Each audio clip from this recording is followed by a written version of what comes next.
আসসালামু আলাইকুম। ৫৫তম স্বাধীনতা দিবস আজকে পালন হলো ২৬শে মার্চ। আজ থেকে ৫৫ বছর আগে ১৯৭১ সালে স্বাধীনতা যুদ্ধ হয়। ২৫ তারিখ কালো রাত্রে পাকিস্তানি হানাদার বাহিনীরা নিরস্ত্র বাংলাদেশের মানুষের উপরে এরা ঝাঁপিয়ে পড়ে। মানুষ যখন দিক বিদিক জ্ঞানশূন্য, বঙ্গবন্ধু শেখ মুজিব যখন পাকিস্তানি হানাদার বাহিনীদের হাতে ধরা পড়েন, গ্রেপ্তার হন, তখন বাংলাদেশ দিক বিদিক জ্ঞানশূন্য হয়ে যায়। পাকিস্তানি হানাদার বাহিনীদের সাথে কিভাবে মোকাবেলা করবে, কিভাবে তাদের সাথে যুদ্ধ করবে, কে এই যুদ্ধের নেতৃত্ব দিবে, এই নিয়ে বহু আলোচনা সমালোচনা, বহু কিছু।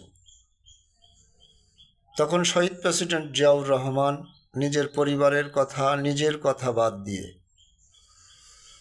কালুঘাট বেতার কেন্দ্র চট্টগ্রাম থেকে তিনি বাংলাদেশের স্বাধীনতা ঘোষণা করেন। স্বাধীনতা ঘোষণা করে নিজেই অস্ত্র হাতে নিয়ে যুদ্ধ করা আধুনিক যুগে এরকম ধরনের নেতা আমাদের শহীদ প্রেসিডেন্ট জিয়াউর রহমান ছাড়া ইতিহাসে আমি কাউকে প্রায় খুঁজে পাই না। কারণ দ্বিতীয় বিশ্বযুদ্ধের পর থেকে পৃথিবীতে বহু দেশের জন্ম হয়েছে। কেউ আমেরিকার সাথে চুক্তি করে গোলামি করে, কেউ ইসরায়েলের সাথে গোলামি চুক্তি করে, কেউ ব্রিটিশদের সাথে গোলামি চুক্তি করে রাজা হয়েছেন, দেশ ভাগ করেছেন। কিন্তু স্বাধীনতা যুদ্ধ ঘোষণা করে নিজেই অস্ত্র হাতে নিয়ে শত্রুর সঙ্গে মুখোমুখি লড়াই করা একমাত্র জিয়াউর রহমান। জিয়াউর রহমান শুধু ১৯৭১ সালে স্বাধীনতা যুদ্ধ নিজেই করেন নাই, এর আগেও তার একটা ইতিহাস আছে। তিনি ১৯৬৫ সালে যখন ভারত এবং পাকিস্তানের সঙ্গে যুদ্ধ হয়, তখন তিনি বীরত্বের সাথে ভারতের বিরুদ্ধে জিয়াউর রহমান যুদ্ধ করেছেন। তো জিয়াউর রহমান কিন্তু দুইটা যুদ্ধ, একটা প্রথমে ভারতের বিপক্ষে যুদ্ধ, তখন তিনি পাকিস্তানের আর্মি ছিলেন। ১৯৭১ সালে যখন পাকিস্তানদের সাথে আমাদের বনাবনি হলো না, তখন তিনি কিন্তু নিজেই স্বাধীনতা ঘোষণা দিয়ে পাকিস্তানের বিপক্ষে যুদ্ধ করেছেন। তিনি ডুয়েল মুক্তিযোদ্ধা। তো আমাদের গর্ব, আমরা শহীদ জিয়ার সৈনিক। আজকে আমাদের তারেক জিয়া প্রধানমন্ত্রী, তিনি এই ৫৫তম ইতিহাসের ৫৫তম স্বাধীনতা দিবস উদযাপন করলেন।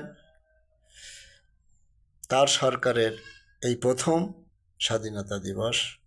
আমি একটা জিনিস লক্ষ্য করলাম, টিভিতে এবং রেডিওতে এবং পেপার পত্রিকায়ও দেখলাম যে আর্মি থেকে শুরু করে, প্রশাসন থেকে শুরু করে প্রত্যেকটা অফিস, আদালত, স্কুল, কলেজ এবং রাজনৈতিক যে সমস্ত নেতা কর্মীরা সবাই একটা উৎফুল্লভাবে এই ২৬শে মার্চ স্বাধীনতা দিবসটা উদযাপন করল।